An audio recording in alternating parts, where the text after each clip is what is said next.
राजस्थान में एक संत हुए हैं सग्राम दास जी महाराज, उन्होंने अपनी मारवाड़ी भाषा में कहा कि कहे संत सग्राम हाथ में हीरा आया। सग्राम दास जी का कहना है कि कहे संत सग्राम हाथ में हीरा आया, पड़ी नहीं पहचान बाय गोपन में बाया। गोपन होता है जब गेहूं वगैरह उग जाते हैं तो पक्षियों को उड़ाने की गिलोल होती है वो, जिससे पक्षी उड़ाते हैं। कह संत सग्राम हाथ में हीरा आया, पड़ी नहीं पहचान बाय गोपन में बाया। और बावत बावत बा यार लारे रियो एक, जब आयो हीरा रो पार की जब रोयो मातो टेक। रोयो मातो टेक ऐसा मैं बहुत गंवाया, कह संत सग्राम हाथ में हीरा आया। एक बार क्या हुआ, ये कुमार मिट्टी के बर्तन बनाता था।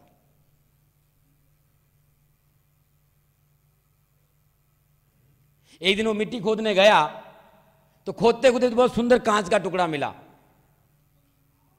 उसने क्या किया कि उस कांच के टुकड़े को गधे के गले में बांध दिया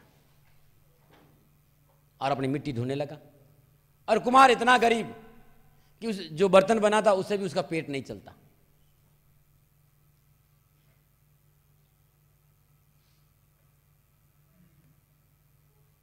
सुबह तो शाम नहीं, कई दिन तो भूखे सोना पड़ता। एक दिन अचानक जब वो मिट्टी खोद के जा रहे थे, जौहरी उधर से आ गया और जौहरी की नजर उस कांच के टुकड़े में पड़ी तो कहना भाई रुक। बोला तू ये बेच रहा है? बोले क्यों? बोले मैं तेरे को 1 लाख रुपया दूंगा। कुमार की हालत खराब, इस कांच के टुकड़े को मैं तो गधे के गले में बांध रखा था और इसके 1 लाख रुपया क्यों? बोला तू गरीब है, तू दाने दाने के लिए मोहताज है, तुझे पता है तेरे पास कोहिनूर से बढ़कर हीरा आई है। कब समझ में आई? जब हीरों का जानकर आया। तो सग्राम दास जी कहते कि एक आदमी खेत की रखवाली कर रहा था, तो नदी के किनारे खेत था, तो वो झोले भरे हुए पत्थर मिल गए, तो उन पत्थरों से रोज चिड़िया उड़ाया करता था। ठीक उस दिन उस जौहरी आया, बोला ये क्या? बोला ये तो हीरा है। वो तो माथा पकड़ के बैठ गया, न जाने इतने में कितने। तो जो तुम्हारी श्वास है ये दम हीरा लाल है, गिन गिन हरि को सौंप। कहता हूं कह जात हूं, कहत बजाए ढोल, श्वासा विरथा जात है 3 लोक का मूल। जो तुम्हारी एक एक श्वासा है वो 3 लोकों के बराबर है, और ये श्वासा तुम्हारी विरथा जा रही है। ये श्वासा तुम्हारी अकारत जा रही है, मात्र नहीं जानने की वजह से। कुमार को नहीं पता था कि ये हीरा है, और जो पक्षी उड़ा रहा है उसको भी नहीं पता था कि मेरे पास हीरे हैं। ठीक इसी तरह आपको भी नहीं पता कि तुम्हारे पास खजाना है हीरों का। और विश्वास करो, यदि आप उस हीरे को जान लेते हैं जो तुम्हारे भीतर है, तो तुम्हारे चेहरे पे सिकन नहीं रहेगी। यदि आप अपने साथ जुड़ जाते हो, अपने भीतर चले जाते हो और अपने उस परम तत्व को जान लेते हो, तो फिर यह तकलीफ नहीं होगी जो तुम्हें होनी चाहिए।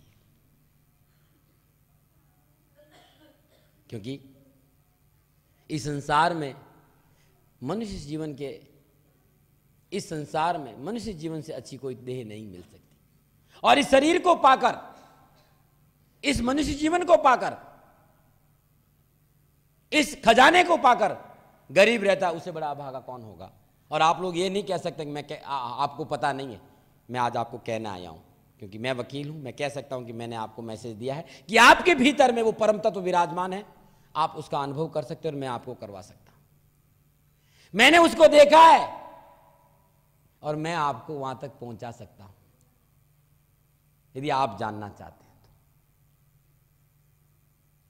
यदि आप वहां पहुंचना चाहते हो तो आप चाहते हो कि आप उस परमानंद के खजाने के पास पहुंचो, आप चाहते हो कि आप उस आनंद को जानो, आप चाहते हो कि आप उस जीवन के अनमोल क्षण को जानो। क्योंकि देखिए बड़ी आश्चर्य, मैं तो कई बार बड़ा अचंभित हो जाता हूं कि मनुष्य कितना नींद में है। इस संसार की सबसे अनमोल वस्तु आपके लिए क्या हो सकती पता है आपको?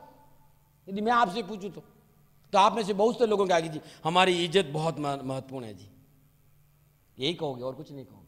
हमारा समाज का स्टेटस बहुत बड़ा महत्वपूर्ण है। लेकिन कब?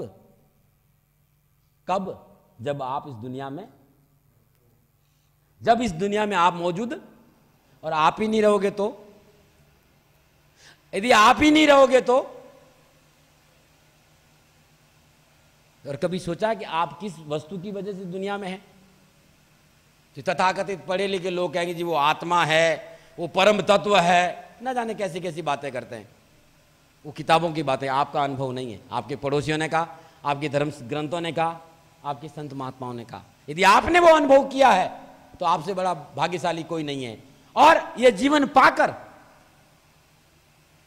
ये मनुष्य चोला पाकर यदि उस परम तत्व का अनुभव, उस ज्ञान का अनुभव आपको नहीं है तो विश्वास करिए आपसे बड़ा कंगाल इस दुनिया में कोई नहीं।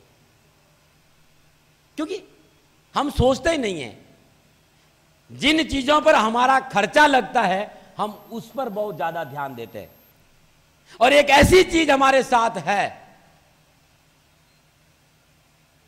हम सो जाएं तो हमारे साथ हैं, हम बीमार हैं तो हमारे साथ हैं, हम रोगी हैं तब हम हमारे साथ हैं, और हम शरीर से ठीक है तब हमारे साथ हैं। लेकिन हम उस चीज के बारे में कभी नहीं जानते। वो क्या है? हाँ, वो क्या है? वह है तुम्हारी श्वास।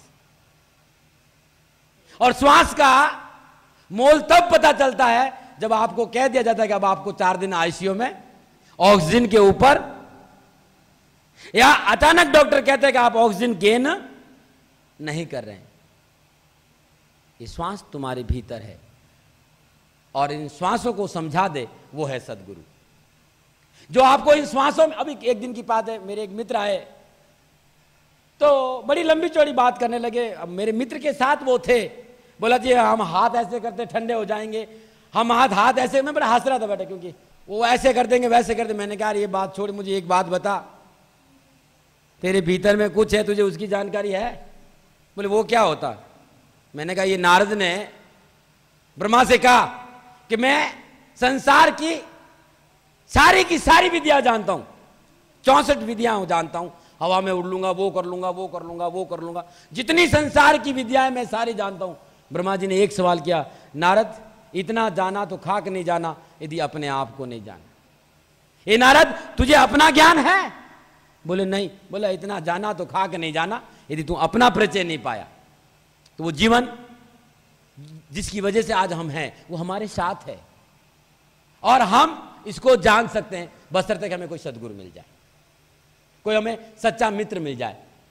लेकिन दिक्कत है ना, आज तो थोड़ी बहुत बरसात हुई है, आजकल नदियों का पानी कम हो गया है और गुरुओं की इतनी बाढ़ आ गई है कि मनुष्य परेशान है किसको बनाए और किसको नहीं बनाए। जो श्वासों का भेद बता दे वो है सदगुरु, और जो श्वासों में समझा दे वो है समाधि, और जो इन दोनों का मेल करा दे उसी को सदगुरु कहते हैं। दुनियादारी की भाषा में जिसे गुरु कहते हैं ना हम, सदगुरु और शिक्षक में बहुत बड़ा भेद है। सदगुरु और गुरु में बहुत बड़ा भेद है। जिसे आप दुनियादारी वाले गुरु कहते हैं वो तुम्हें जानकारियां देता है, तुम्हारी स्मृतियां बढ़ाता है, तुम्हें तरह तरह की शिक्षाएं देता है।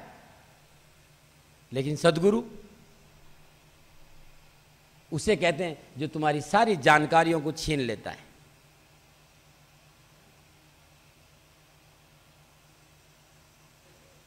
सदगुरु उसे कहते हैं जो तुम्हारे पास तथाकथित ज्ञान है वो छीन कर तुम्हें अज्ञानी बनाता है। और एक बार तुम अज्ञानी बन जाओगे तो परमात्मा का द्वार खुल जाएगा, एक बार। क्योंकि तुम्हारा जानना ही बहुत बड़ी दीवार है परमात्मा और तुम्हारे बीच में। जब तक तुम्हारे दिमाग में है कि आप कुछ जानते हो, विश्वास करो, मैं है हरि नाय, हरि है मैं, इन दोनों के बीच में एक ही रह सकता है। ये तो वो रह सकते हैं, या तो सदगुरु ज्ञान देता नहीं है, ज्ञान को छीनता है, तुम्हारी जानकारियों को छीनता है। और एक बार आप उस महाशून्य में पहुंच जाते हैं, सारी जानकारियां आपकी समाप्त हो जाती हैं, तो आप उस परम शांति और परमानंद में पहुंच जाओगे। सदगुरु उसे कहते हैं। तो ऐसा कोई सदगुरु तुम्हें मिल जाए जो तुम्हारे भीतर के रास्ते को समझा दे, भीतर की पगडंडियों को समझा दे, तो तुम्हारा जीवन सफल हो जाएगा। और उसको जाने बिना जब तक भीतर का रास्ता नहीं मालूम होगा, विश्वास करो कोई भी पूजा तुम्हारी समझ में नहीं आ सकती। ये पूजा क्या है? पूजा क्या है? यदि पूजा आपके समझ में आ जाए, पूजा कुछ नहीं है, उस निराकार को आकार में पुकारना है, उस निराकार को आकार में पुकारना है कि मैं सक्षम नहीं तुम्हारे तक, तू मेरे तक आ जाए। और वो तुम्हारे सामने आ जाए तो कौन सी ऐसी आंख है जिन्हें तुम पहचान लोगे? हो सकता है मैं बीच में बैठा हूं। तो एक ऐसी आंख देता है सदगुरु, कुछ नहीं करता है, तुम्हें वो आंख देता है जिस आंख से तुम उसको पहचान सकते हो जिसकी वजह से तुम हो।